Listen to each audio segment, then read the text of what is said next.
Welcome to choice academy. அனைவருக்கும் வணக்கம். எல்லோரும் நல்லா இருக்கீங்களா?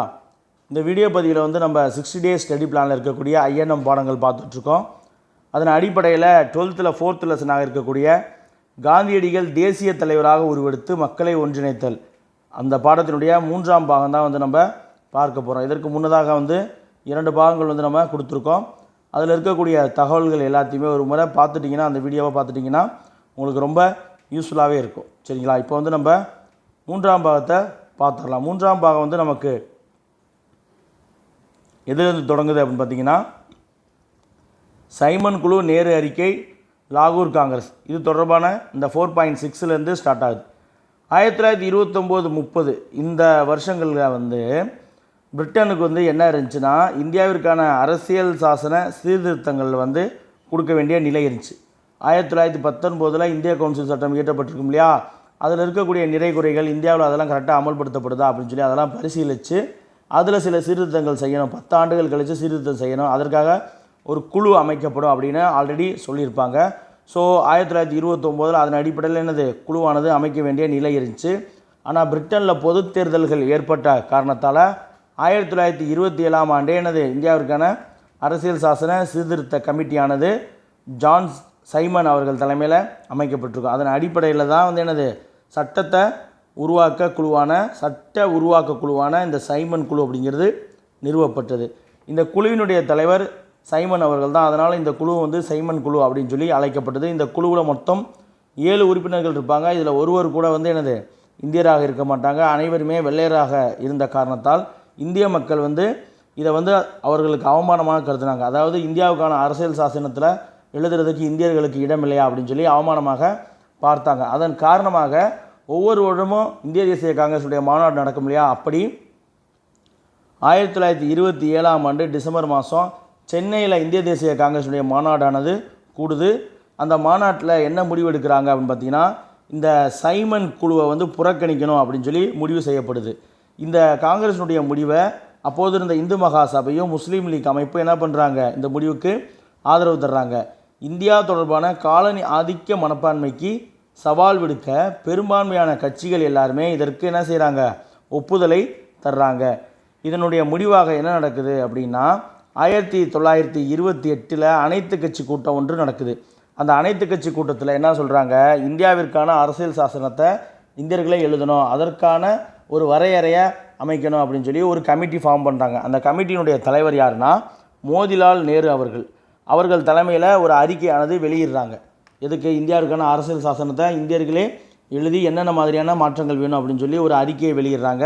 அந்த அறிக்கையை தான் வந்து என்னது நேரு அறிக்கை அப்படின்னு சொல்லுவாங்க. அந்த அறிக்கையின் போதே காங்கிரஸ்குள்ளே இருக்கக்கூடிய இடதுசாரி கொள்கைகள் கொண்ட ஜவஹர்லால் நேரு, சுபாஷ் சந்திர போஸ் போன்ற தலைவர்கள் எல்லாருமே என்னது தன்னாட்சி கேட்பாங்க, சுதந்திர சுயராஜ்யம் கேட்பாங்க. ஆனால் அந்த மோதிலால் நேரு அவர்கள் கேட்டதில் அந்த அறிக்கையில் என்ன சொல்லியிருப்பார், தன்னாட்சி வேணும் அப்படின்னு சொல்லி கேட்டிருப்பார். அதோடு வந்து மத்திய சட்டப்பேரவையில், சரிங்களா, மத்திய சட்டப்பேரவையில் இடஒதுக்கீடு, மாநிலங்களில் இடஒதுக்கீடு அப்படின்னு சொல்லுவாங்க. எப்போ எங்கெல்லாம் பெரும்பான்மை மக்கள் இருக்காங்களோ அங்கெல்லாம் சிறுபான்மை மக்களுக்கு இடஒதுக்கீடு அப்படின்ற மாதிரிலாம் பேசுவாங்க. இது வந்து பார்த்திங்கன்னா அடுத்த அந்த டிசம்பர் மாதம் 1928 காங்கிரஸுடைய வருடாந்திர கூட்டம் நடக்கும் இல்லையா, அந்த டிசம்பர் மாதம் 1928 காங்கிரஸுடைய வருடாந்திர கூட்டமானது கல்கத்தாவில் கூடுது. அந்த கல்கத்தாவில் கூடின கூட்டத்தில் காங்கிரஸோடு சேர்ந்து முஸ்லீம் லீக்கு, இந்து மகாசபை எல்லாமே கூடியிருப்பாங்க. அங்கே பார்த்திங்கன்னா இந்த நேரு அறிக்கையின் அடிப்படையில் மாகாணத்தில் மத்திய சட்டப்பேரவையில் முஸ்லீம்களுக்கு 1/3 இடஒதுக்கீடு தரணும் அப்படின்னு சொல்லி ஒரு சட்ட திருத்தத்தை கொண்டு வருவார். அதை வந்து காங்கிரஸும் மற்றவர்களும் ஏற்க மாட்டாங்க. அதற்கடுத்து ஜின்னா என்ன பண்ணுறாரு, முகமது அலி ஜின்னா ஆல்ரெடி 1/3 கேட்டு சட்ட திருத்தம் கொடுக்குறாரு, அதை ஏற்றுக்க மாட்டாங்க. அடுத்து வந்து பார்த்திங்கன்னா ஜின்னா ஒரு 14 அம்ச கோரிக்கைகள் வைக்கிறாரு. இந்த கோரிக்கைகளுமே வந்து எனது காங்கிரஸார் வந்து நிராகரிச்சிடறாங்க. இதன் காரணமாக ஜின்னா என்ன பண்ணுறாரு, அடுத்து வந்து நம்ம இதுக்கு மேலே இவங்கள்ட்டெல்லாம் நம்ம என்னது ரிசர்வேஷன் வகுப்புவாதம் கேட்டுகிட்டு இருக்க முடியாது, ஸோ நமக்குன்னு நம்ம ஒரு தனிநாடு அமைச்சுக்கணும் அப்படின்ற எண்ணத்துக்கு போக ஆரம்பிச்சிடுவார். சரிங்களா? அதுதான் இங்கே சொல்லியிருக்காங்க. 1928 கல்கத்தாவில் கூடிய அனைத்து கட்சிகளும் என்னது வகுப்புவாத பிரதிநிதித்துவம் அப்படிங்கிற விஷயத்தை ஏற்க மாட்டேன்ட்டாங்க. பிரதிநிதித்துவம் வகுப்பு வாரியாக பிரதிநிதித்துவம் தர்றதை ஏற்க மாட்டோம் அப்படின்வாங்க. அடுத்து சைமன் குழு, இந்த சைமன் குழு இந்தியாவுக்கு வந்துருச்சு. எப்போ? மார்ச்லேயே வந்துடுவாங்க. 1927 மார்ச்லேயே இந்தியாவுக்கு வந்துடுவாங்க.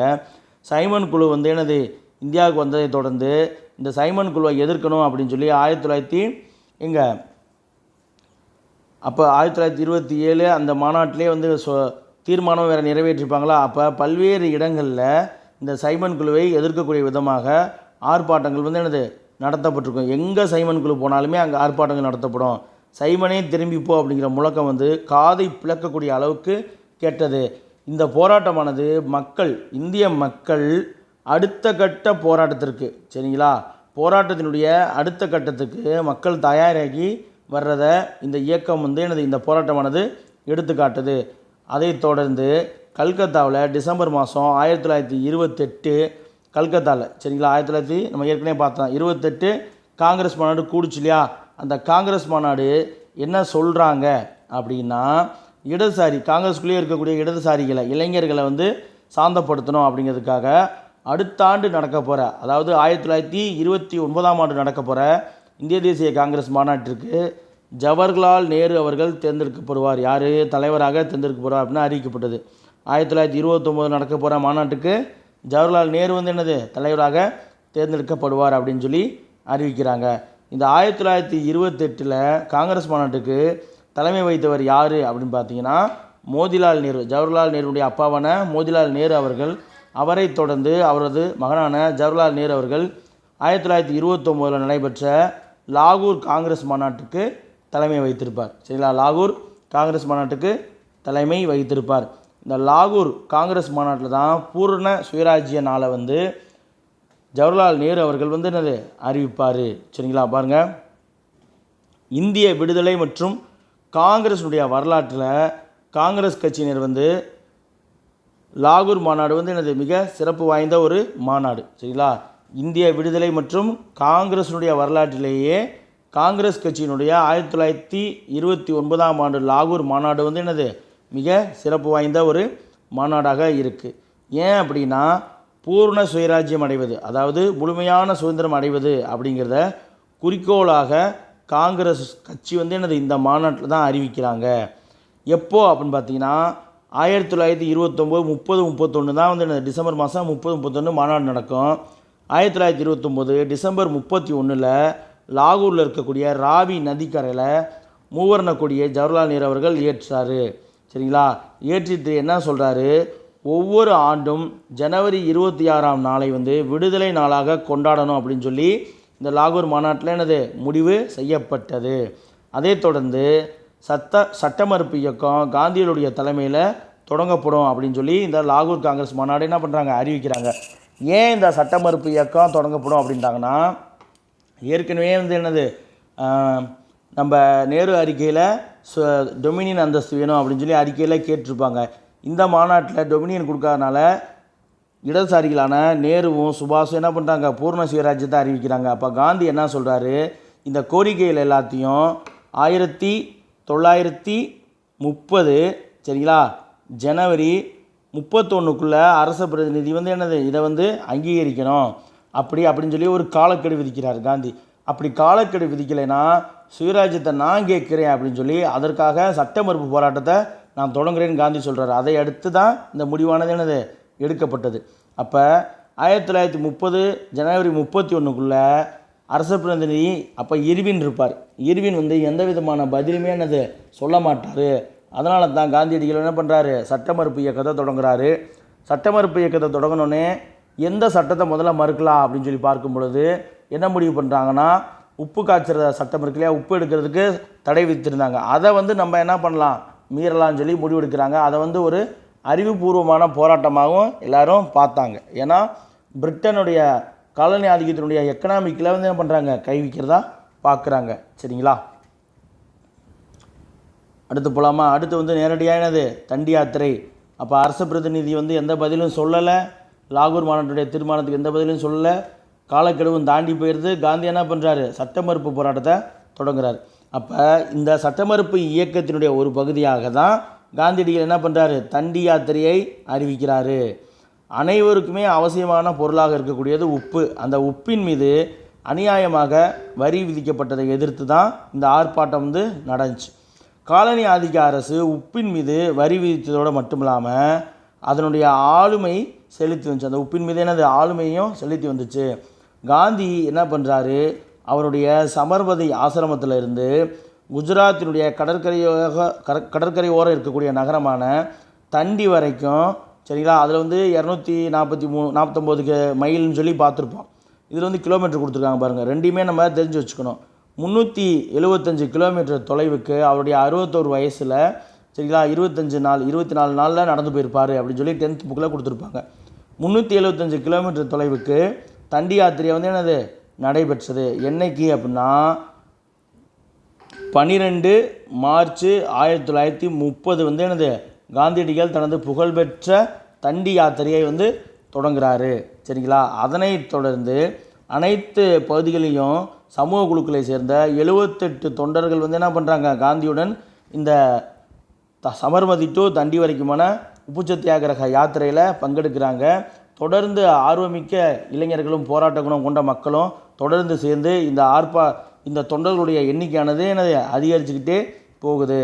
காலனி ஆதிக்க அரசு வந்து என்னது முன்னாடியே அறிவித்த பிறகு காந்தியடிகள் வந்து யாத்திரையாக நடந்து என்ன செய்கிறாரு, 25வது நாளில், சரிங்களா, 25வது நாள், அதாவது 24 நாட்களுக்குள்ளே தண்டி போயிடுவாருங்க. ஏப்ரல் 5 சாயங்காலம்லாம் என்ன பண்ணிடுவார், தண்டிக்கு போயிடுவார். அதற்கு அடுத்த நாள் காலையில், அதாவது யாத்திரை தொடங்கிய 25வது நாள் 1930 ஏப்ரல் 6ஆம் தேதிக்கு என்ன பண்ணுறாரு, ஆக்சுவலாக 10th புக்கில் இருந்த ஞாபகத்திலே சொல்லிட்டேன். 10th புக்கில் என்ன சொல்லியிருப்பாங்க, 24 நாட்கள் நடந்து ஏப்ரல் 5ஆம் தேதி என்ன பண்ணுவார், தண்டிக்கு போவார்.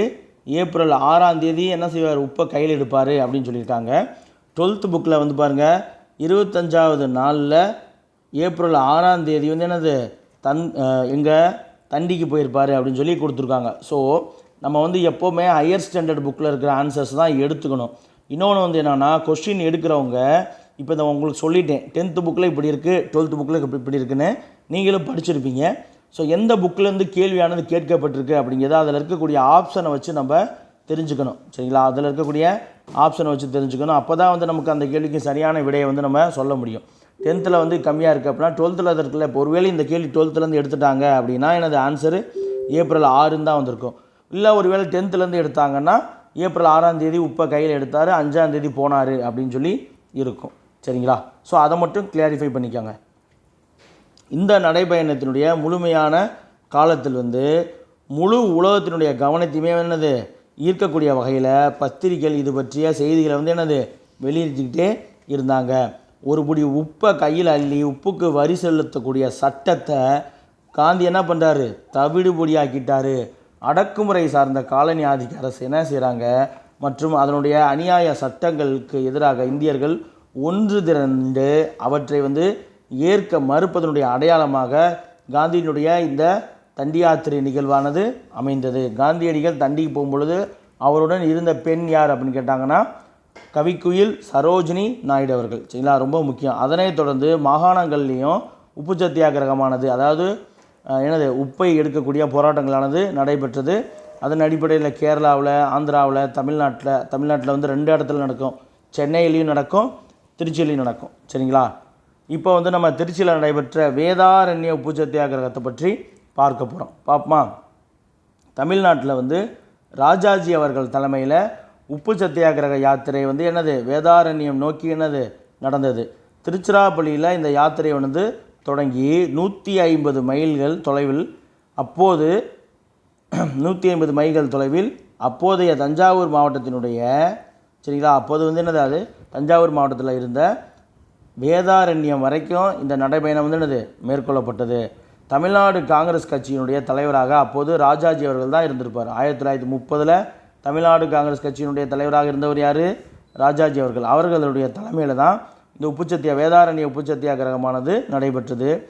அப்போது என்றைக்கு ஆரம்பிக்கிறாங்க, திருச்சியில் 1930 ஏப்ரல் 13, காந்தி ஆரம்பித்தது 1930 மார்ச் 12. கரெக்டாக ஒரு மாதம் கழித்து இப்படி தான் ஞாபகம் வச்சுக்கணும். காந்தி ஆரம்பித்து ஒரு மாதம் கழித்து ராஜாஜி ஆரம்பிக்கிறார். இந்த பயணம் நடைபெற்று ஏப்ரல் 13ஆம் தேதி தொடங்கிய பயணம் வந்து ஏப்ரல் 28 வேதாரண்யம் போயிடுறாங்க. 28 முடிவடைகிறது. இந்த நடைபயணத்தில் ஈடுபடுவோருக்கு அடைக்கலம் தரக்கூடாது, அப்படி தந்தால் கடுமையான நடவடிக்கைகளை வந்து சந்திக்க நேரிடும் அப்படின்னு சொல்லி அப்போது இருந்த தஞ்சாவூர் மாவட்ட ஆட்சித்தலைவர், தஞ்சாவூர் கலெக்டராக இருந்தவர் யார் அப்படின்னா ஜே.ஏ. தார்ன். சரிங்களா, ஜே.ஏ. தார்ன். இதே வெங்கடேச சார் புக்கில் வந்து ஜே.ஏ. ராஜன் அப்படின்னு சொல்லி கொடுத்துருப்பாங்க. இதை ஒரு முறை அப்படியே டிஎன்பிசியில் கேட்டிருக்காங்க. அது இதாச்சு அப்போதைக்கு. சரிங்களா, புத்தகத்தில் வந்து என்னது, அப்போதுக்கு தஞ்சாவூர் மாவட்டத்தினுடைய ஆட்சியராக இருந்தவர் யார், ஜே.ஏ. தார்ன் இருக்குது. வெங்கடேஷ் சார் புக்கில் ஜே.ஏ. ராஜன் அப்படின்னு சொல்லி இருக்கும். சரிங்களா, அவர் என்ன சொல்கிறாரு, இந்த நடைப்பயணத்தில் ஈடுபடக்கூடிய யாருக்கும் வந்து நீங்கள் அடைக்கலம் தரக்கூடாது, உதவி செய்யக்கூடாது அப்படின்னு சொல்கிறாங்க. ஆனாலுமே பார்த்தீங்கன்னா இந்த சத்தியாகிரகத்தில் ஈடுபட்ட தொண்டர்களை மக்கள் என்ன செய்கிறாங்க, பெரு வரவேற்பு கொடுத்து அவர்களுக்கு உணவும் இலைப்பாடுறதுக்கு இடமும் கொடுக்குறாங்க.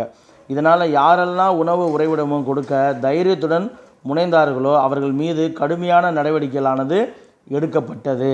இந்த நடைபயணம் வந்து எந்த வழியில் நடைபெற்றது அப்படின்னு சொல்லி பார்த்தீங்கன்னா ஸ்கூல் புக்கிலே கொடுத்துருக்காங்க. ஒரு முறை டிஎன்பிசிலையுமே கேட்டிருக்காங்க. சரிங்களா, வேதாரண்ய உப்பு சத்தியாகிரகமானது நடைபெற்ற ஊர்கள் எந்தெந்த வழி போனாங்க, ரூட் மேப்பு சொல்லி கேட்டிருக்காங்க. பாருங்கள், திருச்சியிலேருந்து தஞ்சாவூர், அப்புறம் கும்பகோணம், செம்மங்குடி, திருத்துறைப்பூண்டி ஆகிய இடங்கள் வழியாக சென்ற சத்தியாகிரக தொண்டர்களுக்கு என்னது நல்ல வரவேற்பு அளிக்கப்பட்டது அப்படின்னு பார்த்தீங்கன்னா வெங்கடேஷ் சார் புக்கில் ரொம்ப கிளியராகவே கொடுத்துருப்பாங்க. ரூட்டேன்னு இந்த வழியாக தான் என்னது நடைபெற்றது அப்படின்னு சொல்லி கொடுத்துருப்பாங்க.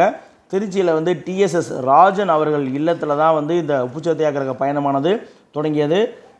அதாவது இந்த உப்பு சத்தியாகிரகத்தில் பங்கேற்பதற்காக 1000 தொண்டர்கள் வந்து திரண்டு வந்திருப்பாங்க. 1000 தொண்டர்களில் 100 தொண்டர்கள் வந்து தேர்ந்தெடுக்கப்பட்டு இந்த சத்தியாகிரக நடைபயணமானது என்னது நடைபெற்றது. இந்த பயணத்தின் போது தான் நம்முடைய நாமக்கல் கவிஞர் வந்து சத்தியாகிரக தொண்டர்கள் வந்து பாடுவதற்காக கத்தியின்றி இரத்தமின்றி யுத்தம் ஒன்று வருகுது, சத்தியத்தின் நித்தியத்தை நம்பும் யாரும் சேருவீர் அப்படிங்கிற பாடலை வந்து இயற்றியிருப்பார். சரிங்களா, அடுத்து வந்து பார்த்திங்கன்னா இந்த வேதாரண்ய இயக்கம் வந்து எனது உண்மையிலேயே தென்னிந்திய மக்களை தட்டி எழுப்பி காலனி ஆதிக்க ஆட்சிக்கு எதிரான ஒரு விழிப்புணர்வை ஊட்டி போராட்டத்தில் என்னது பங்கேற்க தூண்டுச்சு. சரிங்களா, ஓகே. அதற்கு அடுத்து நம்ம பார்க்க போகிறது வட்டமேசை மாநாடுகள். தண்டி யாத்திரை நடக்குது. தண்டி யாத்திரையினுடைய தொடர்ச்சியாக காந்தியடிகள் கைது செய்யப்படுவார். சரிங்களா, அப்போ வந்து பார்த்திங்கன்னா இந்த சைமன் குழு என்ன பண்ணுறாங்க, அவருடைய அறிக்கையை அரசிடம் சமர்ப்பிச்சுட்டு இந்த சைமன் குழுவினுடைய அறிக்கையை காங்கிரஸும் இந்து மகாசபை, முஸ்லீம் லீக் இது எல்லாமே என்ன பண்ணுறாங்க, சைமன் குழுவுடைய அறிக்கையை புறக்கணிச்சுட்டு இந்த அறிக்கையை ஏற்பதற்கு பிரிட்டிஷ் ஆட்சியாளர்கள் என்ன செய்கிறாங்க, முயற்சி செய்கிறாங்க. ஆனால் இந்திய தலைவர்களுடன் வந்து ஆலோசனைகள் இல்லாத நிலையில் இது யூஸ்லெஸ் ஆகிரும், பயனில்லாமல் போகும். இந்த அறிக்கையை வந்து சட்டப்பூர்வமாகவும் நம்பிக்கைக்கு உரியதாகவும் ஆக்கக்கூடிய நோக்கத்தில் ஆங்கிலேயர்ஸ் என்ன பண்ணுறாங்க, இந்திய கருத்தை உருவாக்கணும் அப்படிங்கிற காரணத்துக்காக வல்லமை உடைய பலதரப்பட்ட தலைவர்களுடன், இந்தியாவில் வல்லமை இருக்கக்கூடிய பலதரப்பட்ட தலைவர்கள்ட்ட லண்டனில் என்ன செய்கிறாங்க, ஒரு மாநாடு போடுறாங்க, ஒரு ரவுண்ட் டேபிள் கான்ஃபரன்ஸை போடுறாங்க, ஒரு வட்டமேசை மாநாட்டை கூட்டவிருப்பதாக என்ன பண்ணுறாங்க, ஆங்கில அரசு அறிவிக்குது.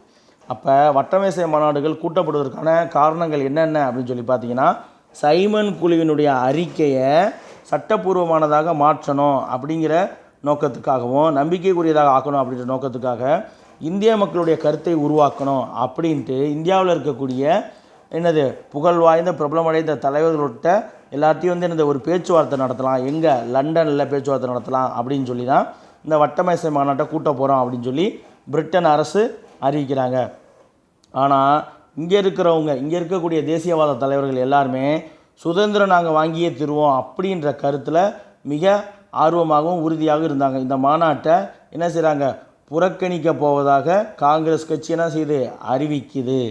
இப்போ 1929 என்னது முடிவு பண்ணிடுவாங்க, எங்களுக்கு வேண்டியது கிடைக்கலன்னா நாங்கள் அடுத்து நீங்கள் நடக்க போகிற இந்த வட்டமேசை மாநாடு எல்லாத்தையும் புறக்கணிக்க போகிறோம் அப்படின்னு சொல்லி அறிவிச்சிருவாங்க. காங்கிரஸ் வந்து பங்கேற்காமல் போச்சுன்னா ரவுண்ட் டேபிள் கான்ஃபரன்ஸில் காங்கிரஸ் பங்கேற்காமல் போச்சுன்னா இந்த மாநாட்டை வந்து அரசு நடத்துறது என்னது வீணாக போயிடும் அப்படின்ற ஒரு நடவடிக்கை அனைவருக்குமே வந்து தெரியும். ஏன்னா காங்கிரஸ் தானே முக்கியமான பலம் வாய்ந்த தலைவர்களாக இருக்காங்க. அப்போ காங்கிரஸ் ஏற்றுக்கலைனாலே என்னது இந்தியாவில் இருக்கக்கூடிய மக்களும் வந்து இந்த சட்ட திருத்தங்களை ஏற்றுக்கொள்ள மாட்டாங்க, இந்த அரசியல் சாசன திருத்தங்களை ஏற்றுக்கொள்ள மாட்டாங்க அப்படிங்கிறது எல்லாருக்கும் தெரியும். அது தெரிஞ்சனால தான் காங்கிரஸ் என்னது வட்டமேசை மாநாட்டில் கலந்துக்க மாட்டோம் அப்படின்னு சொல்லி முடிவு பண்ணியிருப்பாங்க. சரிங்களா, காங்கிரஸோட வந்து அடுத்து என்ன செய்கிறாங்க, பேச்சுவார்த்தை நடக்குது. உப்பு சத்தியாகிரகத்தில் காந்தியடிகள் வந்து கைது செய்யப்பட்டு எரவாடா சிறைச்சாலையில் அடைக்கப்பட்டிருப்பார். சரிங்களா? அப்போ காங்கிரஸ் வந்து கலந்துக்கல அப்படின்னு தெரிஞ்சோடனே சரி ஓகே காங்கிரஸை வந்து நம்ம மாநாட்டில் கலந்துக்க வைக்கணும் அப்படின்னு சொல்லி அடுத்து ஒரு ரவுண்ட் டேபிள் கான்ஃபரன்ஸை கூட்டுறாங்க. எப்போது 1931 1931 மாநாட்டை கூட்ட போகிறாங்க. அதற்காக என்ன செய்கிறாங்க, காங்கிரஸை வந்து இந்த மாநாட்டில் நம்ம பங்கேற்க வைக்கணும் அப்படின்னு சொல்லிட்டு அப்போதைய இந்திய வைஸ்ராயாக இருந்த இர்வின் பிரபு அவர்கள் எரவாடா சிறைச்சாலையில் இருந்த காந்தியடிகள்கிட்ட போயிட்டு என்ன பண்ணுறாரு, ஒரு பேச்சுவார்த்தையை நடத்துகிறார். அந்த பேச்சுவார்த்தை என்றைக்கு நடந்துச்சா அப்படின்னா 1931 மார்ச் 5. இதுதான் வந்து இந்த காந்தி இர்வின் ஒப்பந்தம் வந்து கையெழுத்தான நாள். அந்த நாளில் தான் காந்தி இர்வின் ஒப்பந்தம் கையெழுத்தாகுது. அதை தொடர்ந்து அந்த ஒப்பந்தத்தில் என்னெல்லாம் கேட்குறாருன்னா, காந்தி உப்பின் மீதான வரியை வந்து என்ன 10th புக்கில் டீட்டெயிலாக கொடுத்துருப்பாங்க. உப்பின் மீதான வரியை நீக்கணும், வன்முறை அல்லாத வழியில் போராடிய அனைத்து அரசியல் தலைவர்களையும் நிபந்தனையின்றி விடுதலை செய்யணும், அதே போல் வன்முறையற்ற வழிகளில் பொது இடங்களில் வந்து எனது போராடுவதற்கு அனுமதிக்கப்படணும் அப்படின்னு சொல்லியிருப்பாங்க. அதே போல் அரசு பணிகளை விட்ட அரசு ஊழியர்களுடைய விஷயத்தில் கொஞ்சம் நீக்கு போக்காக நடந்துக்கணும். இது எல்லாமே வந்து என்னது இந்த காந்தி இர்வின் ஒப்பந்தத்தில் சேர்க்கப்பட்டிருக்கும். இது எல்லாமே அவங்க ஏற்றுக்குவாங்க. அதனை தொடர்ந்து காந்தியும் காங்கிரஸ் என்ன செய்கிறாங்க, இந்தியாவில் சட்ட மறுப்பு இயக்கத்தை முடிவு கொண்டு வருவாங்க. கொண்டு வந்துட்டு அடுத்து வந்து பார்த்திங்கன்னா இந்த விஷயம் இந்தியாவில் சட்ட மறுப்பு இயக்கம் முடிவுக்கு கொண்டு வரதை தொடர்ந்து உலகம் தழுவிய ஒரு விளம்பரத்தை இந்த இயக்கம் தருது. சரிங்களா? அடுத்து அரச பிரதிநிதி வைஸ்ராய், அதாவது வைஸ்ராயாக இருந்த இர்வின் அவர்கள் இதை வந்து முடித்து வைக்க வழிகாண விரும்புகிறார். எது இந்த சட்ட மறுப்பு இயக்கத்தை முடிச்சு வைக்க வழிகாண விரும்புகிறாரு. ஜனவரி மாதம் 1931 காந்தி சிறையிலிருந்து விடுதலை செய்யப்பட்டார். காந்தி எப்போது, அதாவது காந்தி இர்வின் ஒப்பந்தத்துக்கு முன்னாடியே, சரிங்களா, ஜனவரியிலே வந்து காந்தியை ஆக்சுவலாக என்னன்னா காங்கிரஸ் 30வது வருஷம் மாநாட்டில் முதல் வட்டமேசை மாநாட்டில் கலந்துக்கல. ஸோ காங்கிரஸை கலந்துக்க வைக்கணும். அப்போ காங்கிரஸ் தலைவர்கள்லாம் எங்கே இருக்காங்கன்னு பார்த்தா எல்லோரும் ஜெயிலுக்குள்ளே இருக்காங்க. ஸோ ஜெயிலுக்குள்ளே இருக்கனால இப்போ இந்த விஷயம் வந்து என்னது உலக அளவிலான ஒரு விளம்பரத்தை பெற்றுத்தருது. எது இந்த உப்பு சத்தியாகிரகமும் சட்ட மறுப்பு இயக்கமும் வந்து என்னது உலக அளவில் ஒரு பிரபலத்தை பெற்றுத்தருது. அப்போ இந்த விஷயத்தை முடிச்சு வச்சுட்டு காங்கிரஸை வந்து என்னது வட்டமேசை மாநாட்டில் பங்கேற்க வச்சு எப்படியாவது இந்த சைமன் கமிஷனுடைய பரிந்துரைகளை ஏற்க வைக்கணும் அப்படின்ற முயற்சியில் ஈடுபடுறாங்க. அதுக்காக தான் கர்சனை மன்னிக்கணும் இர்வின் விரும்புகிறார். அப்போ என்ன செய்கிறாங்க, ஃபஸ்ட்டு தலைவர்களை விடுதலை செய்கிறாங்க. அப்போ காந்தியை ஜனவரி 31 சரிங்களா, ஜனவரி மாதம் 1931 காந்தி என்ன செய்கிறாங்க, விடுதலை செய்கிறாங்க. விடுதலை செஞ்சதுக்கப்புறம் 1931 மார்ச் மாதம் 5ஆம் தேதி காந்திக்கும் இர்வினுக்கும் நடுவில் என்னது ஒப்பந்தமானது கையெழுத்திடப்படுது. அந்த ஒப்பந்தம் தான் நான் ஏற்கனவே சொன்னல என்னென்ன விஷயம்னு, அது எல்லாமே அந்த ஒப்பந்தத்தில் இருக்குது. அடுத்து வந்து பார்த்திங்கன்னா காந்தியும் இர்வின் பிரபு என்ன பண்ணுறாங்க, ஒப்பந்தத்தினுடைய அம்சங்கள் குறித்து ஒப்பந்தத்தினுடைய அம்சங்கள் குறித்து என்னது பேச்சுவார்த்தை நடத்துகிறாங்க. சத்தியாகிரக பிரச்சாரத்தை கைவிட காந்தி உறுதியேற்றார், கைவிடேன்னு சொல்லிட்டார். இந்த இயக்கத்தின் பொழுது, அதாவது இந்த சட்ட மறுப்பு இயக்கத்தின் பொழுது சிறையில் அடைக்கப்பட்ட 10,000 இந்தியர்களை வந்து என்னது விடுதலை செய்கிறதுக்கு இர்வின் பிரபு அவர்கள் ஒத்துக்கொண்டார். சரிங்களா? அடுத்து காங்கிரஸோட அப்படி காந்தி இர்வின் ஒப்பந்தம் கையெழுத்தானதை தொடர்ந்து காங்கிரஸினுடைய ஒரே ஒரு பிரதிநிதியாக லண்டனில் நடந்த 2வது வட்டமேசை மாநாட்டில் லண்டனில், அதாவது 1931ஆம் ஆண்டு நடைபெற்ற 2வது வட்டமேசை மாநாட்டில் காந்தியடிகள் என்ன பண்ணுறாரு, செப்டம்பர் 7ஆம் தேதி நடந்த மாநாட்டில் காந்தி கலந்துக்கிட்டு அடுத்து வந்து பார்த்திங்கன்னா உப்பை சுய பயன்பாட்டுக்கு பயன்படுத்த மக்களை அனுமதிப்பது, இது வந்து எனது காந்தி இர்வின் ஒப்பந்தத்தில் இருந்தது. சரிங்களா? அதே போல் வன்முறையில் ஈடுபடாத அரசியல் கைதிகளை விடுதலை செய்வது, சாராயம் மற்றும் அந்நிய துணிகளை விற்கும் கடைகளின் முன்பு ஆர்ப்பாட்டங்கள் நடத்த அனுமதிப்பது, இது எல்லாத்துக்குமே என்னது அரசு அனுமதி தருது, இணக்கம் தெரிவிக்குது. எதில், காந்தி இர்வின் ஒப்பந்தத்தில். அடுத்து இந்த காந்தி இர்வின் ஒப்பந்தத்தை வந்து கராச்சியில் நடந்த காங்கிரஸ் மாநாடு 1930ஆம் ஆண்டு சர்தார் வல்லபாய் பட்டேல் அவர்கள் தலைமையில் கராச்சியில் காங்கிரஸ் மாநாடு நடைபெற்றிருக்கும். இந்தியாவினுடைய அந்த மாநாட்டில் தான் வந்து என்னது அடிப்படை உரிமைகள் வந்து பற்றி விவாதங்கள் செய்யப்பட்டிருப்பாங்க. அது மட்டும் இல்லாமல் இந்தியாவினுடைய பொருளாதாரம் சம்பந்தமாக நடைபெற்ற முக்கியமான காங்கிரஸ் மாநாடு தான் கராச்சியில் நடைபெற்ற 1930ஆம் ஆண்டு காங்கிரஸ் மாநாடு. காந்தி இர்வின் ஒப்பந்தம் சம்பந்தமான விஷயங்கள் எல்லாத்தையுமே என்னது இந்த கராச்சி மாநாடு வந்து என்னது ஏற்றுக்கொண்டது. ஆனால் வன்முறையில் ஈடுபட்ட பகத்சிங் மற்றும் அவருடைய தோழர்களை விதிக்கப்பட்ட மரண தண்டனையை குறைக்கிறதுக்கு வைஸ்ராயாக இருந்த இர்வின் பிரபு என்னது மறுத்துட்டார். சரிங்களா? வன்முறையற்ற வழியில் போராடிய தலைவர்களை மட்டும்தான் அவர்களால் காப்பாற்ற முடிஞ்சது. காந்தி 2வது வட்டமேசை மாநாட்டில் கலந்துக்கிறாரு. அப்படி கலந்துக்கிட்ட போதும் அரசு என்ன பண்ணுறாங்க, காந்தியடிகளுடைய கோரிக்கையை ஏற்க முன்வராமல் பிடிவாதம் செஞ்சிச்சு. வெறும் கையோடு காந்தி திரும்புகிறாரு. அதாவது என்னன்னா, அவங்க சிறுபான்மையினருக்கு இடஒதுக்கீடு, வகுப்பாதி பிரதிநிதித்துவம் போன்ற விஷயங்களை அறிமுகப்படுத்த சொல்லுவாங்க. அதாவது இரட்டை வாக்குரிமை தர்றது, இது போன்ற விஷயங்களை கேட்பாங்க. அதை காந்தி என்ன பண்ணுவார், ஒத்துக்கொள்ள மாட்டார். சிறுபான்மையினருக்கு இடஒதுக்கீடு தர்றதை காந்தி ஏற்றுக்க மாட்டார். அதனால தான் அவர் என்ன பண்ணுறாரு, வெறுங்கையோடு வர்றாரு. இந்த 2வது வட்டமேசை மாநாடும் பயனில்லாமலே போயிடும். வந்தோடனே அவர் என்ன சொல்கிறாரு, நான் திரும்பவும் சட்ட மறுப்பு இயக்கத்தை தொடங்க போகிறேன் அப்படிங்கிறாரு. இந்த முறை அரசு, காலனி ஆதிக்க அரசு என்னது ரொம்ப ரெடியாக இருக்காங்க. காந்தி சட்ட மறுப்பு போராட்டத்தை தொடங்கனே கைது செஞ்சிடுறாங்க. மற்ற காங்கிரஸ் தலைவரும் என்னது கைது செய்கிறாங்க. சரிங்களா, அதான் திரும்பியதை தொடர்ந்து சட்ட மறுப்பு இயக்கத்தை மீண்டும் கையில் எடுப்பது அப்படின்னு சொல்லி காங்கிரஸ் தீர்மானிக்கிறாங்க. பொருளாதார வீழ்ச்சி காரணமாக குறிப்பாக விவசாயிகள் உட்பட பொதுவாகவே நாட்டு மக்களுடைய பொருளாதார நிலைமையானது அந்த காலத்தில் மோசமடைஞ்சிருந்துச்சு. நாடு முழுவதுமே விவசாயிகள் அவர்களுடைய போராட்டமானது நடைபெற்றது. தொழிலாளர்கள் மற்றும் விவசாயிகளுடைய போராட்டங்களை இடதுசாரிகள், அதாவது பொது உடைமைவாதிகள் முன்னின்று நடத்தினாங்க. இந்த இயக்கத்தை முடக்கணும் அப்படின்னு சொல்லிட்டு ஆதிக்க அரசு என்ன பண்ணுறாங்க, காலனி அரசு நினைக்கிறாங்க. நேரு, கான், அப்துல் காபர் கான், இறுதியில் பார்த்திங்கன்னா காந்தியடிகள் என அனைத்து முக்கிய தலைவர்களும் என்ன செய்கிறாங்க, காந்தி 2வது வட்டமேசை மாநாட்டுக்கு பிறகு தொடங்கிய இந்த சட்ட மறுப்பு இயக்கத்தில் கைது செய்யப்படுறாங்க. காங்கிரஸ் இயக்கம் தடை செய்யப்பட்டது. காங்கிரஸ் இயக்கமே என்ன செய்கிறாங்க, தடை செய்யப்பட்டது. அதோடு மட்டும் இல்லாமல் போராட்டங்களை அடக்கிறதுக்கு சில சிறப்பு சட்டங்கள், போராட்டங்களை அடக்க சிறப்பு சட்டங்களானது இயற்றப்பட்டது.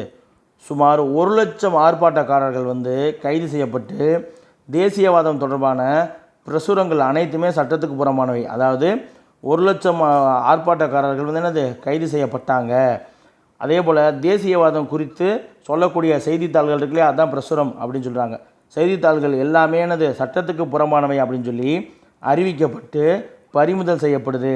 இந்த போராட்டத்தில் பங்கேற்ற நிராயுதபாணியான மக்கள் மீது தீவிர வன்முறையை காலனி ஆதிக்க அரசு என்ன பண்ணுறாங்க, கட்டெழுத்து விடப்பட்ட காலகட்டம். இந்த இயக்கம் மெதுவாக என்ன ஆகுதுன்னா, போக போக மந்த நிலையை அடைய ஆரம்பித்து 1933 மே மாதம், சரிங்களா, சட்ட மறுப்பு இயக்கமானது 1933 மே மாதம் போக போக போக அதிகாரப்பூர்வமாக நிறுத்தப்பட்டு பின்னர் 1 வருஷம் கழித்து 1933 முற்றிலுமாக முடிவுக்கு வந்தது. சரிங்களா, அப்போ சட்ட மறுப்பு இயக்கம் அதிகாரப்பூர்வமாக நிறுத்தப்பட்டது 1933 மே மாதம், முற்றிலுமாக நிறுத்தப்பட்டது 1934 மே மாதம். சரிங்களா, ஓகே. அடுத்து நம்ம அம்பேத்கர் அவர்களுடைய தலைமை மற்றும் தனித்தொகுதிகள் உருவாக்கம் பற்றி பார்க்க போகிறோம். சரிங்களா, 1920களில் ஒடுக்கப்பட்டவர்களுடைய போராட்டங்களின் மைய புள்ளியாக டாக்டர் B.R. அம்பேத்கர் அவர்கள் தான் விளங்கினார். சரிங்களா,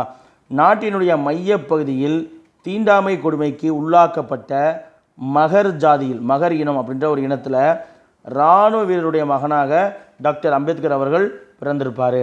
அவருடைய சமூகத்தில் 10ஆம் வகுப்பை நிறைவு செய்த முதலாவது நபர் யார், டாக்டர் அம்பேத்கர் தான். சரிங்களா, இந்த மகர் சமூகத்திலேயே என்னது மெட்ரிகுலேஷனை ஃபஸ்ட்டு கிளியர் பண்ணது அம்பேத்கர் அவர்கள் தான். அம்பேத்கருடைய கல்வியும் அவர் பெற்ற பட்டங்கள் பற்றி நம்ம பார்க்க போகிறோம். சரிங்களா, எல்பின்ஸ்டன் கல்லூரி, சரிங்களா, இது பம்பாயில் இருக்கக்கூடிய எல்பின்ஸ்டன் கல்லூரி. அந்த கல்லூரியில் அம்பேத்கர் சேர்ந்து கல்வி உதவித்தொகை வாங்கிக்கிட்டே என்ன பண்ணுறாரு, 1912 பட்டதாரி ஆகிறார். அடுத்து பரோடா அரசனுடைய கல்வி உதவித்தொகையை அவர் வாங்குறாரு. வாங்கிட்டு என்ன பண்ணுறாரு, அமெரிக்கா போயிட்டு பட்ட மேற்படிப்பு பட்டத்தை வாங்குறாரு. அடுத்து கொலம்பியா பல்கலைக்கழகத்தில் முனைவர் பட்டம், டாக்டர் பட்டம் வாங்குறாரு. சட்டம் மற்றும் பொருளாதாரம் படிப்பதற்காக லண்டன் போகிறாரு. சரிங்களா, லா மற்றும் எக்கனாமிக்ஸ் படிக்கிறதுக்காக என்ன பண்ணுறாரு, லண்டன் போகிறாரு. அம்பேத்கருடைய அறிவாற்றலும் அவருடைய பேச்சு பலருடைய கவனத்தை ஈர்க்க ஆரம்பிச்சிருச்சு. 1916ஆம் ஆண்டு மானுடவியல் தொடர்பான சர்வதேச மாநாடு ஒன்று நடக்குது. அந்த மாநாட்டில் அம்பேத்கர் கலந்துக்கிட்டு என்ன பண்ணுறாருன்னா, இந்தியாவின் சாதிகள், கேஸ்ட் இன் இந்தியா அப்படிங்கிற தலைப்பில் ஒரு ஆராய்ச்சி கட்டுரை என்ன பண்ணுறாரு, சமர்ப்பிக்கிறார். சரிங்களா, 1916 மானுடவியல் தொடர்பான மாநாட்டில் கலந்துக்கிட்டு கேஸ்ட் இன் இந்தியா, இந்தியாவின் சாதிகள் அப்படிங்கிற ஒரு ஆராய்ச்சி கட்டுரையை சமர்ப்பிக்கிறாரு. இந்த கட்டுரை வந்து பின்னாடி அரிய இந்திய புத்தகம், சரிங்களா, இந்த கட்டுரை வந்து பின்னாடி என்னது, அரிய இந்திய புத்தகம் அப்படின்ற தொகுப்பில் வந்து என்னது பதிப்பிக்கப்பட்டது. சரிங்களா. இந்தியாவில் ஒடுக்கப்பட்டோருடைய திறமையுடையோரை தேடி, சரிங்களா, இந்தியாவில் இருக்கக்கூடிய ஒடுக்கப்பட்டவர்களுக்கு இடையே திறமை இருக்கவங்களை தேடி வந்த பிரிட்டிஷ் அரசு இந்திய வாக்காளர்களுக்கு வாக்குரிமை பெற வயது மற்றும் தகுதி பற்றி தகவல் சேகரித்து வந்த சவுத் போரோ குழு, சரிங்களா, சவுத் போரோ குழு அப்படின்னு ஒரு குழு. இந்த குழு எதுக்கு வருது, அதாவது என்ன விஷயம்னா, இந்தியாவில் இருக்கக்கூடிய ஒடுக்கப்பட்ட மக்கள்கிட்டயே யார் திறமையாக இருக்காங்களோ அவங்கள பிரிட்டிஷ் அரசு தேடுறாங்க. எதுக்கு தேடுறாங்க அப்படின்னு பார்த்தீங்கன்னா, இந்திய வாக்காளர்களுக்கு, இந்தியாவில் இருக்கக்கூடிய வாக்காளர்களுக்கு வாக்குரிமை பெறுவதற்கான வயது மற்றும் தகுதியை வந்து பற்றி தகவல் சேகரிக்கிறதுக்காக சவுத் போரோ குழு அப்படின்னு ஒரு குழு போடுறாங்க. சவுத் போரோ குழுன்னு ஒரு குழு போடுறாங்க. அந்த குழுவோட சேர்ந்து கலந்துரையாட வர்றதுக்கு என்ன பண்ணுறாங்க, அம்பேத்கருக்கு பிரிட்டிஷ் அரசு என்ன பண்ணுறாங்க, அழைப்பை தர்றாங்க. அதை ஏற்றுக்கிட்டு அவர் போய் அதில் கலந்துக்கிட்டு என்ன பண்ணுறாரு, அதனுடைய தொடர்ச்சியாக தான் இரட்டை வாக்குரிமை, தனித்தொகுதி, இது எல்லாமே என்ன பண்ணுறாங்க, அம்பேத்கர் கேட்குறார் ஒடுக்கப்பட்ட மக்களுக்கு ஆதரவாக. சரிங்களா, பார்ப்போம். இந்த கலந்துரையாடல்களின் போது தான் அம்பேத்கர் என்ன பண்ணுறாரு, முதன்முறையாக தனித்தொகுதிகள் பற்றி பேசுகிறாரு. தனித்தொகுதிகள் பற்றி பேசுகிறாரு. அதாவது ஒடுக்கப்பட்ட மக்களுக்கு அப்படின்னு சொல்லி ஒரு குறிப்பிட்ட தனித்தொகுதிகளை கொடுங்க அப்படின்னு சொல்லி கேட்குறாரு. தீண்டாமை கொடுமைக்கு உள்ளாக்கப்பட்ட மனிதர்களுக்கு தனித்தொகுதிகள் மற்றும் இடங்கள் ஒதுக்கீடு செய்யணும் அப்படின்னு சொல்லி அம்பேத்கர் வாதாடுறாரு. இந்த திட்டத்தின்படி தீண்டாமை கொடுமைகளுக்கு உள்ளாக்கப்பட்ட மக்கள் மட்டுமே அவர்களுக்கு என ஒதுக்கப்பட்ட தொகுதிகளில் வாக்களிக்க முடியும். தேர்தலில் போட்டியிடும் தீண்டாமை கொடுமைக்கு உள்ளாக்கப்பட்ட வேட்பாளர் தீண்டத்தக்க வாக்காளர்களை சார்ந்திருக்க நேரிட்டால் வாக்களிக்கும், சரிங்களா, வாக்களிக்கும் பின்னவருக்கு கடமைப்பட்டவராகவும் அவர் மாற வேண்டிய நிலை ஏற்படும் அப்படின்னு அம்பேத்கர் கருதுகிறார்.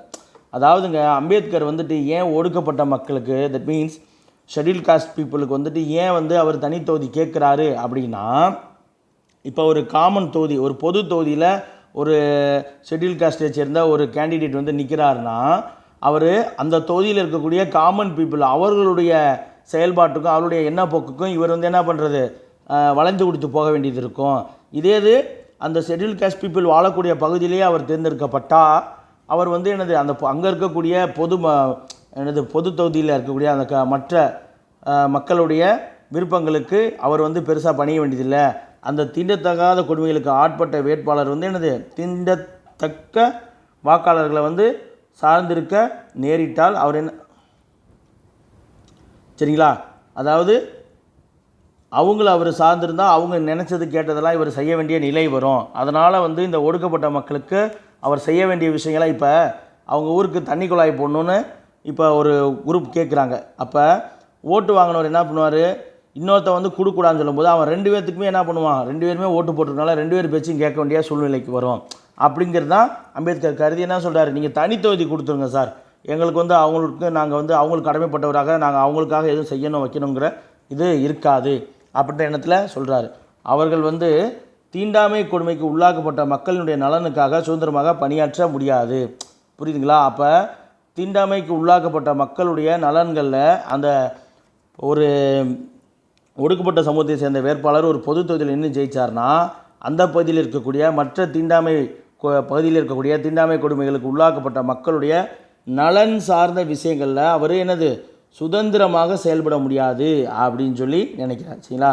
தீண்டாமை கொடுமைக்கு உள்ளாக்கப்பட்ட மக்களுடைய நலனுக்காக சுதந்திரமாக பணியாற்ற முடியாது அப்படின்ற நிலை வரும் அப்படின்னு தான் அம்பேத்கர் நினச்சிட்டு இந்த இடஒதுக்கீடு வாங்கினாங்கன்னா, இந்த இடஒதுக்கீடு பெற்ற இடங்களில் தீண்டாமை கொடுமைக்கு உள்ளாக்கப்பட்ட வாக்காளர்கள் மட்டும்தான் வாக்களித்தால் அவர் தங்களுடைய உண்மையான பிரதிநிதிகளை தேர்ந்தெடுக்க முடியும். அது ஒரு சூழ்நிலை இருக்கு இல்லையா. ஒரு தொகுதி இருக்குன்னா அங்கே யார் மெஜாரிட்டியோ அவங்க பார்த்து முடிவு பண்ணுறது தானே அந்த தொகுதியுடைய வேட்பாளராக இருப்பாங்க, உறுப்பினராக இருப்பாங்க. ஸோ அந்த நிலையும் வந்து என்னது மாறும். இப்போ அந்த தொகுதியில் ஒன்லி அந்த தீண்டாமை கொடுமைக்கு உள்ளாக்கப்பட்ட ஒடுக்கப்பட்ட மக்கள் மட்டுமே இருந்தால் அவங்க வந்து என்னது அவருடைய உண்மையான பிரதிநிதிகளை தேர்ந்தெடுக்க முடியும் அப்படின்னு அம்பேத்கர் சொல்கிறாரு. அதற்கடுத்து அம்பேத்கர்களுடைய தீவிரமான செயல்பாடுகள் குறித்து நம்ம பார்க்க போகிறோம். அம்பேத்கர் என்ன பண்ணுறாரு, புதிய பத்திரிகைகளை வந்து தொடங்குறாரு. அதோட வந்து என்னது புதிய அமைப்புகளை தொடங்குறாரு. மூக் நாயக் அப்படின்ற ஒரு பத்திரிகை, சரிங்களா, வாய் பேச முடியாதவர்களுடைய தலைவர் அப்படின்ற பத்திரிகையை ஏற்படுத்தி அந்த பத்திரிகையில் அவருடைய கருத்துக்களை என்ன செய்கிறாரு, வெளிப்படுத்துவதற்காகவும், அடுத்து வந்து பகிஷ்கிரித் ஹிடாகர்னி, சரிங்களா, பகிஷ்கிரித் ஹிடாகர்னி சபை, அதாவது தனித்து விடப்பட்டவர்களுடைய நலனுக்கான அமைப்பு அப்படின்ற அமைப்பையும் தொடங்கி அவருடைய செயல்பாடுகளுக்காகவும் அவர் தொடங்குகிறார். பம்பாய் சட்டப்பேரவையில் உறுப்பினராக அவர் தீண்டாமை கொடுமைகளுக்கு உள்ளாக்கப்பட்ட மக்களின் மீது விதிக்கப்பட்ட திறன் குறைபாடுகளை களைவதற்காக அயராது பாடுபட்டார். சரிங்களா, அப்போ பம்பாய் சட்டப்பேரவையில் அவர் கட்சியை தொடங்கி நின்று பம்பாய் சட்டப்பேரவை உறுப்பினராக மாறி அங்கே போய்ட்டு தீண்டாமை கொடுமைகளுக்கு உள்ளாக்கப்பட்ட மக்களின் மீது விதிக்கப்பட்ட குறைபாடுகளை எல்லாத்தையும் களைவதற்கு அவர் பாடுபட்டார். அதே தவிர பொது நீர்நிலைகள் இருக்கு இல்லையா, ஊருணிகள், கிணறுகள், இது எல்லாத்துலேயுமே வந்து என்னது, இந்த தீண்டாமை கொடுமைக்கு உள்ளாக்கப்பட்ட மக்கள் நீர் அருந்துவது அப்படிங்கிறது தடை செய்யப்பட்டிருந்துச்சு. ஸோ அந்த என்னது தீண்டாமை கொடுமைக்கு உள்ளாக்கப்பட்ட மக்களுக்கு தர வேண்டிய அடிப்படை உரிமைகளை, சரிங்களா, அடிப்படை உரிமைகளை மீட்டு தரணும் அப்படிங்கிறதுக்காக 1924 ஒரு சத்தியாகிரகத்தை மேற்கொள்கிறார். என்ன சத்தியாகிரகம் அப்படின்னு பார்த்தீங்கன்னா, மகத் அப்படிங்கிற இடத்துல இருக்கக்கூடிய பொது நீர்நிலைகளில் இந்த ஒடுக்கப்பட்ட மக்கள் நீர் அருந்த தடை இருந்துச்சு.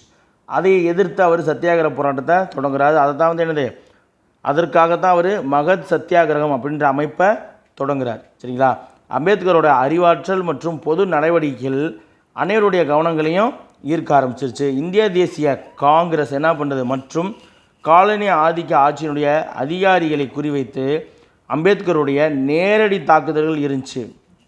ஏன்னா இந்திய தேசிய காங்கிரஸ் என்ன பண்ணுறாங்க, இந்த பூனா ஒப்பந்தத்தில் இந்த தனி தொகுதிகள் இடஒதுக்கீடு இது எல்லாத்தையுமே கேன்சல் பண்ணு அப்படின்னு சொல்லி சொல்கிறாங்க. அதற்காக காந்தி உண்ணாவிரதம்லாம் இருப்பார். சரிங்களா, அப்போ இதற்கு இடையே தான் காங்கிரஸ் கட்சி மற்றும் காந்தியடிகளின் கீழ் சுதந்திர போராட்டம் வந்து என்னது ஒரு முடிவெடுக்கக்கூடிய கட்டத்தை எட்ட ஆரம்பிச்சிருச்சு. நாடு வந்து என்னது பூர்ண சுதந்திரம் அல்லது முழுமையான விடுதலை என்பதற்கான போராடுவதாக குறிக்காலாக கொண்டு அறிவிக்கக்கூடிய இறுதி நிலையை சுதந்திர போரானது என்னது அடைய ஆரம்பிச்சிருச்சு. இந்தியா வந்து என்னது சுதந்திரம் நோக்கி நகர ஆரம்பிச்சிருச்சு. அடுத்து தீண்டாமை கொடுமைகளுக்கு உள்ளாக்கப்பட்ட மக்களுக்கு தனித்தொகுதிகள் பெறுவதில் அம்பேத்கர் என்ன மாதிரியான பங்களிப்புகளை செய்தார் அப்படின்னு சொல்லி பார்க்க போகிறோம். சுதந்திர இந்தியாவில் தீண்டாமை கொடுமைகளுக்கு உள்ளாக்கப்பட்ட மற்றும் ஒடுக்கப்பட்டவர்களின் எதிர்காலம் குறித்து அம்பேத்கர் கவலை கொண்டார். சரிங்களா, அவர் பிரிட்டிஷ் காலத்திலேயே யோசிக்கிறார், ஒருவேளை சுதந்திரம் வாங்கிட்டோம்னா நம்முடைய மக்கள், அதாவது ஒடுக்கப்பட்ட தீண்டாமை கொடுமைகளுக்கு ஆளாக்கப்பட்ட மக்கள் எப்படி இருப்பாங்க அப்படின்னு சொல்லி அவர்களுடைய எதிர்காலம், அவருடைய நலன் குறித்து அவர் கவலை கொள்கிறார். அதற்காக அவர் கேட்டதான் என்னது இரட்டை வாக்குரிமை, தனித்தொகுதி, இதெல்லாமே கேட்டிருப்பார். அப்போ காங்கிரஸினுடைய கட்டுப்பாட்டில் சாதி இந்துக்களுடைய ஆதிக்கம் அதிகம் இருக்கும் அப்படின்னு சொல்லி அவர் நினைக்கிறார்.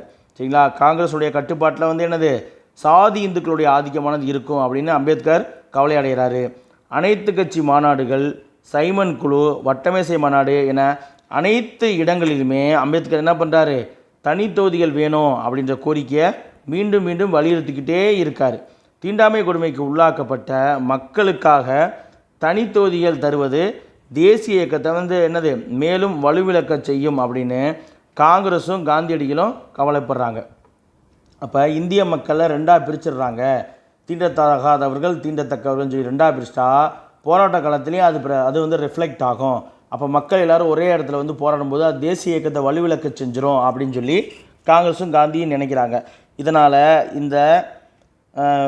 அப்படி நினைக்கும் பொழுது தான் 1932 ஆகஸ்ட் 16 ராம்சே மெக்டொனால்டு என்ன பண்ணுறாரு, வகுப்புவாத பிரதிநிதித்துவ இடஒதுக்கீட்டை அறிவிக்கிறாரு. சரிங்களா, சரி இப்போ பார்ப்போமா. முஸ்லீம்கள் மற்றும் ஆங்கிலோ இந்தியர்களுக்கு தனித்தொகுதிகள். சரிங்களா, தனித்தொகுதிகள் யார் யாருக்கு பாருங்க, முஸ்லீம்களுக்கு, ஆங்கிலோ இந்தியர்களுக்கு தனித்தொகுதிகள் மற்றும் இதர சிறப்பு நலன்கள் ஆகியன பிரிட்டிஷாருடைய பிரித்தாளும் கொள்கையை வெற்றிகரமாக முன்னெடுத்து செல்ல வழியமைக்கும் அப்படின்னு சொல்லியும் காங்கிரஸ் நினைக்கிறாங்க. சரிங்களா, ஒரு பக்கம் முஸ்லீம்கள் வந்து கேட்குறாங்க ரிசர்வேஷன், எங்களுக்கு தனித்தொகுதி கொடுங்க, எங்களுக்கு இடஒதுக்கீடு கொடுங்கன்னு. ஆங்கிலோ இந்தியன்ஸ் கேட்குறாங்க. அப்போ இது எல்லாமே என்னது இந்த பிரிட்டனுடைய பிரித்தாளும் கொள்கைக்கு வழியமைக்கும் அப்படின்னு நினைக்கிறாங்க. தீண்டாமை கொடுமைக்கு உள்ளாக்கப்பட்ட மக்களை இந்துக்களில் இருந்து அரசியல் ரீதியாக பிரிப்பது சமூக பாதிப்பில் உருவாக்கணும்னு சொல்லி காந்தி பயப்படுறார். அதாவது தீண்டத்தகாதவர்கள் தீண்டத்தக்கவர்கள்னு சொல்லி 2 பேர் இருக்காங்க, XYன்னு. இவங்க 2 பேருமே என்னது, ஹிந்து அப்படிங்கிற ஒரு வட்டத்துக்குள்ளே இருக்காங்க. அப்போ இவங்களை 2ஆக பிரித்தா இது சமூகத்துக்குள்ளே பாதிப்பை உருவாக்கும் அப்படின்னு காந்தி பயப்படுறாரு. அதன் காரணமாக தான் என்ன பண்ணுறாரு, வகுப்பு வாரி பிரதிநிதித்துவத்தை காந்தியடிகள் எதிர்க்கிறார். இப்போ லண்டனில் நடைபெற்ற வட்டமேசை மாநாட்டின் காரணமாக என்ன நடக்குது அப்படின்னா, வகுப்பாரி பிரதிநிதித்துவம் அறிவிக்கப்படுது. அம்மா லண்டனில் நடந்த 2வது வட்டமேசை மாநாட்டில் கலந்து கொள்வதற்காக காந்தியடிகள் மற்றும் அம்பேத்கர் செல்வதற்கு முன்னே அவர்கள் இடையே தனித்தொகுதிகள் பற்றிய கருத்தில் நடந்த பேச்சுக்கள் என்ன ஆகுது, தோல்வி அடையுது. அது போகிறதுக்கு முன்னாடியே இந்த தனித்தொகுதிகள் தொடர்பாக காந்தியும் அம்பேத்கரும் பேசிக்கிறாங்க. ஆனால் சமரசம் அடையலை. வட்டமேசை மாநாட்டில் 2 தலைவர்களுக்கு இடையே இதே கருத்து குறித்து விவாதமானது நடக்குது. சரிங்களா? அந்த இதில் பிரிட்டிஷுடைய அப்போதைய பிரதமராக இருந்த ராம்சே மெக்டொனால்ட் என்ன பண்ணுறாரு, இந்த கருத்து மோதலில் தலையிட்டு முடிவெடுக்கணும் அப்படின்னு இந்த கருத்து முடிவு எட்டப்படாமலே இருந்தது. சரிங்களா? அப்போ இவர் தான் பிரதமர் தலையிட்டு தான் இந்த கருத்து முதல்ல முடிவெடுக்கணும் அப்படின்ற காரணத்தால் முடிவில் எட்டப்படாமல் இருந்தது. இறுதியில் பார்த்தீங்கன்னா ஆகஸ்ட் 1932 ராம்சே மெக்டொனால்ட் என்ன பண்ணுறாரு, வகுப்பு வாரி தொகுதி இடஒதுக்கீடுகள் குறித்து பிரிட்டிஷ் அரசு அறிவிக்குது. இப்படி தான் இடஒதுக்கீட்டுடன் கூடிய தனித்தொகுதிகள் பற்றிய அம்பேத்கருடைய கோரிக்கையானது பிரிட்டிஷ் அரசால் ஏற்கப்படுது. சரிங்களா? ஓகே. ஆல்ரெடி மாநாட்டுக்கு போகிறதுக்கு முன்னாடியே காந்திக்கும் அம்பேத்கருக்கு இடையில் என்னது, இந்த தனித்தொகுதி குறித்து பேச்சுவார்த்தை நடந்திருக்கு. ஆனால் அது தீர்வு எட்டப்படலை. மாநாட்டிலையும் போயிட்டு என்னது நடக்குது. அங்கே தான் போய் பார்த்தீங்கன்னா அந்த மாநாடு தோல்வியுடைய காரணம் என்ன, காந்தி இந்த தனித்தொகுதியில் முஸ்லாமியர்களுக்கும் ஆங்கிலோ இந்தியர்களுக்கும் ஒடுக்கப்பட்ட மக்களுக்கும் தனித்தொகுதிகள் தர்றதை காந்தி விரும்பலை. அதனால் அவர் அந்த மாநாட்டில் நடைபெற்ற அனைத்து பேச்சுவார்த்தைகளுக்கு ஒத்து வராமல் தான் வெறுங்கையோடு திரும்பவும் என்ன பண்ணுறாரு, சட்ட மறுப்பு இயக்கத்தை தொடங்கி கைது செய்யப்பட்டு சிறைக்கு போகிறாரு. ஆனால் அதனைத் தொடர்ந்து அந்த 2வது வட்டமேசை மாநாட்டை தொடர்ந்து ராம்சே மெக்டொனால்ட் என்ன பண்ணுறாரு, 1932 ஆகஸ்ட் 16 வகுப்புவாரி இடஒதுக்கீட்டை அறிவிக்கிறாங்க. அம்பேத்கருடைய தனித்தொகுதி கோரிக்கைகளானது ஏற்கப்படுது. அவர் அறிவித்ததை தொடர்ந்து காந்தி என்ன பண்ணுறாரு, சிறையில் இருக்கும் பொழுதே உண்ணாவிரத போராட்டத்தை அறிவிக்கிறார். அதைத் தொடர்ந்து தான் பூனா ஒப்பந்தமானது கையெழுத்தாகுது. பார்த்துடலாமா? தீண்டத்தகாதவருக்கு தனித்தொகுதிகள் வழங்கப்பட்டுள்ளதை தனது வாழ்நாள் முழுவதும் எதிர்க்கப் போவதாக மிகவும் வருத்தத்துடன் காந்தியடிகள் அறிவிக்கிறார். சரிங்களா? தீண்டத்தகாதவர்களுக்கு தனித்தொகுதி வழங்கப்பட்டுள்ளது என்னது, தன்னுடைய வாழ்நாள் முழுவதும் எதிர்க்கப் போவதாக காந்தி அறிவிக்கிறார். தான் அடைக்கப்பட்ட எரவாடா சிறையில், சரிங்களா, எரவாடா சிறையில் அவர் காந்தியடிகள் அடைக்கப்பட்ட எரவாடா சிறையில் அவர் சாகும் வரைக்குமான, மன்னிக்கணும் நான் இதற்கு முன்னாடி ஒத்துழையாமை இயக்கத்தின் கைது செய்யப்பட்டு எரவாடா சிறையில் அடைக்கப்பட்டார் அப்படின்னு சொல்லியிருப்பேன். சௌரி சௌரா சம்பவத்தின் போது காந்தி எனது வன்முறையை தூண்டான்னு சொல்லி கைது செய்யப்பட்டு 6 ஆண்டுகள் சிறை தண்டனை வாங்கியிருப்பார். சரிங்களா? அதற்கப்புறம் இந்த சட்ட மறுப்பு இயக்கம் இருக்கு இல்லையா, அந்த சட்ட மறுப்பு இயக்கத்தின் பொழுது, அதாவது 1932 வட்டமேசை மாநாட்டில் கலந்துட்டு சட்ட மறுப்பு இயக்கத்தை தொடரணுன்னே கைது செய்யப்பட்டு தான் எரவாடா சிறையில் காந்தி அடைக்கப்பட்டிருப்பார். அந்த எரவாடா சிறையில் தான் காந்தி என்ன பண்ணுறாரு, இந்த தனித்தொகுதிகள் கொடுத்ததை எதிர்த்து சாகும் வரைக்குமான உண்ணாவிரதத்தை முயற்சி செய்வார். எப்போ தொடங்குவார் அப்படின்னா 1932 செப்டம்பர் 20 தொடங்குவார். இப்போது காந்தி சாகர வரைக்கும் உண்ணாவிரதம் இருக்கிறத ஆரம்பித்தோடனே அம்பேத்கர் மீதும் ஒடுக்கப்பட்ட தலைவர்கள் மீதும் அழுத்தங்களானது அதிகரிக்குது. நீங்கள் என்ன பண்ணுறீங்க, ராம்சே மெக்டொனால்ட் அறிவித்த இந்த வகுப்புவாரி இடஒதுக்கீட்டை ஒத்துக்காதீங்க, அதற்கு பதிலாக நம்ம வேறு எதுவும் பேசிக்குவோம், அதாவது அதற்கு பதிலாக மாகாணத்துலேயும் மத்தியிலையும் என்னது ஒடுக்கப்பட்ட உறுப்பினர்களுக்கான இடங்களை அதிகரித்து தருவோம் அப்படின்னு சொல்கிறாங்க. ஸோ அழுத்தம் காரணமாக 4 நாட்கள் கழித்து, அதாவது செப்டம்பர் 24 1932 செப்டம்பர் 24 காந்திக்கும் அம்பேத்கருக்கு இடையே ஒரு ஒப்பந்தமானது கையெழுத்தாகுது. அதுதான் என்னது, பூனா ஒப்பந்தம். சரிங்களா? பாருங்கள், காந்தியடிகளுடைய உயிரை காப்பாற்றக்கூடிய அழுத்தம் அம்பேத்கருக்கு ஏற்பட்டது. ஆலோசனைகள், கூட்டங்கள், பிரார்த்தனைகள் எல்லாமே நாடு முழுவதும் நடக்க ஆரம்பிச்சிச்சு. அதனுடைய விளைவாக காந்தியடிகளுடன் சிறைச்சாலையில் நடந்த சந்திப்புக்கு பிறகு வகுப்பு வாரி தொகுதி, அதாவது தொகுதி ஒதுக்கீடானது திருத்தப்பட்டது. அம்பேத்கர் மற்றும் காந்தியடிகளுக்கு இடையே ஏற்பட்ட புதிய ஒப்பந்தம் பூனா ஒப்பந்தம் அப்படின்னு சொல்லி அழைக்கப்பட்டது. சரிங்களா? அடுத்து, தீண்டாமை கொடுமைகளுக்கு உள்ளாக்கப்பட்ட மக்களுக்கு தனித்தொகுதிகளை பறித்துக்கிட்டாலும் இடங்களில் சரிங்களா, சட்டப்பேரவைகளுக்கு தேர்ந்தெடுக்கப்படக்கூடிய இடங்களில் ஒதுக்கீடு குறித்து உத்தரவாதமானது தந்தாங்க. சரிங்களா, அதாவது 71 அதிகரித்து தருவாங்க. 10th புக்கில் கொடுத்துருப்பாங்க. சரிங்களா, நம்ம பூனா பந்தமாக கொடுத்துருப்பாங்க, எவ்வளோ அதிகரித்து கொடுத்தாங்க அப்படின்னு சொல்லி பார்த்துருப்போம்.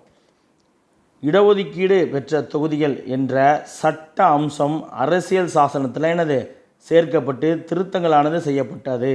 சரிங்களா, இடஒதுக்கீடு பெற்ற தொகுதிகள் அப்படின்ற சட்ட அம்சம் அரசியல் சாசனத்தில் சேர்க்கப்பட்டு திருத்தங்களானது ஏற்படுத்தப்பட்டது. சுதந்திர இந்தியாவில் அரசியல் சாசனத்திலுமே என்னது இடஒதுக்கீடு பெற்ற தொகுதிகள் அப்படிங்கிற அமைப்பானது என்னது இடம் பெற்றது. சரிங்களா, அடுத்து அம்பேத்கரும் அவருடைய கட்சி அரசியல் பற்றி பார்க்க போகிறோம். சரிங்களா, அம்பேத்கர் வந்து 2 கட்சிகளை ஆரம்பிக்கிறார். அம்பேத்கர் 2 கட்சிகளை ஆரம்பிக்கிறார்.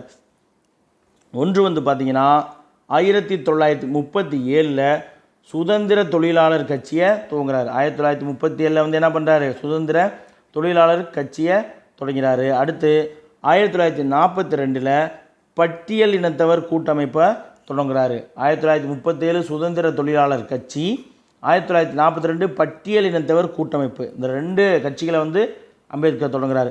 அவருடைய போராட்டங்களை வந்து காலனி அரசு என்ன பண்ணுறாங்க, அங்கீகரித்து அவருக்கு அம்பேத்கருக்கு காலனி அரசு அவருடைய ஆதரவை சமன்படுத்த அம்பேத்கருடைய சேவைகளை பயன்படுத்துச்சு. அம்பேத்கர்கிட்ட ஆலோசனை வாங்கிக்கிட்டு அவருடைய போராட்டங்களுக்கு காலனி அரசு என்ன பண்ணுறாங்க, ஆதரவை தர ஆரம்பிச்சிச்சு.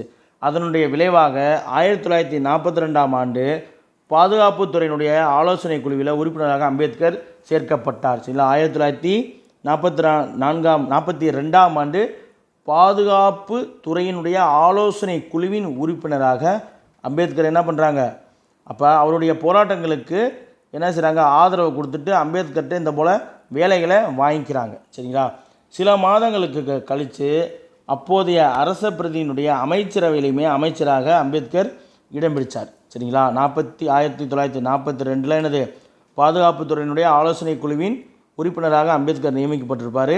அப்புறம் கொஞ்ச நாள் கழித்து வந்து பார்த்திங்கன்னா அரச பிரதிநிதியினுடைய அமைச்சரவையில் அமைச்சராகவும் இடம் பிடிச்சிருப்பார். சரிங்களா, இம்பீரியல் சட்டமன்றத்திலே அதில் அமைச்சராக வந்திருப்பார். நாட்டுக்கு அம்பேத்கர் ஆற்றிய சேவைகளுக்கு மகுடம் சூட்டும் விதமாக சுதந்திர இந்தியாவினுடைய அரசியல் சாசன வரைவு குழுவினுடைய தலைவராக அம்பேத்கர் அவர்கள் தேர்ந்தெடுக்கப்பட்டார்.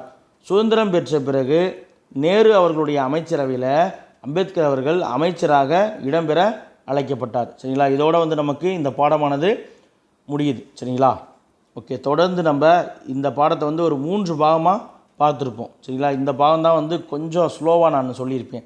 ஏன்னா பாடங்களில் இருக்கக்கூடிய தகவல்கள் வந்து ரொம்ப அதிகமாகவே இருக்குது. அதனால் வந்து நம்ம அதிகமாக படிக்க வேண்டியதாக இருந்துச்சு. சரிங்களா, ஓகே, இதோட வந்து இந்த வீடியோ வந்து நம்ம முடிச்சுக்குவோம். அடுத்தடுத்த வீடியோக்களில் வந்து நமக்கு இருக்கக்கூடிய அடுத்தடுத்த ஐஎன்எம் படங்களை தொடர்ந்து பார்ப்போம். ஒவ்வொரு வீடியோவையும் நேரம் கிடைக்கும் பொழுது ஒரு அமைதியான சூழலில் காதில் ஒரு ஹெட்ஃபோன் போட்டு கேட்டுக்கிட்டே வாங்க. கேட்குற விஷயங்களை மனசுக்குள்ளே அசை போட்டு பாருங்கள், ரீவைண்ட் பண்ணி பாருங்கள். உங்களுக்கு கண்டிப்பாக நீங்கள் ஒரு கேட்டு இந்த வீடியோ பார்த்து படித்து குறிப்பெடுத்த விஷயங்களை நீங்கள் ஒரு அமைதியாக இருக்கும் பொழுது நினச்சி பாருங்கள். இல்லை தூங்குறதுக்கு முன்னாடி இன்றைக்கி என்னென்ன பார்த்தோம், என்னென்ன விஷயங்கள் வந்துச்சு, வகுப்பாரி பிரதிநிதித்துவம் அறிவிக்கப்பட்டது எப்போ, காந்தியடிகள் வந்து மன்னிக்கணும் அம்பேத்கர் வந்துட்டு கட்சிகளை தொடங்கினார், என்னென்ன கட்சியை எப்பப்போ தொடங்கினார் அப்படிங்கிற விஷயத்தெல்லாம் அந்த வருஷம் அந்த நிகழ்வெல்லாம் பாருங்கள்.